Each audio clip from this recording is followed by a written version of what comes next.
the on-off switch. Again, if you're going to wire this just to your battery and use as is, once you're hooked up to your positive negative and your lights are plugged in, it's as easy as on and off.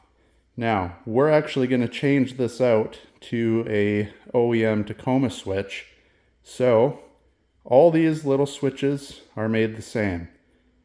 The color of the wires may be different, but the switch itself is the same. So, if you look at here, we have black on the top, red in the middle, and yellow on the bottom.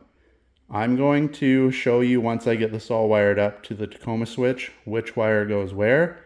Again, depending on the company you use to buy your light, it may not be black, red, and yellow. Maybe it's blue, green, and purple or something like that, but the orientation is the same.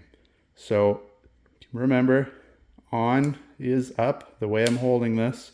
So as long as you get those three wires, regardless of color, wired into the same spots I'm going to wire it into the Tacoma, you're not going to have an issue. Okay, so wiring, cut that off, and you got black, red, yellow. If you come to the Tacoma switch, you have green, red, yellow, or white, and black.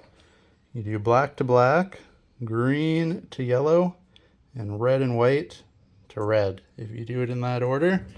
Now the backlight is not on. When you click it, the light comes on, and so do your ditch lights.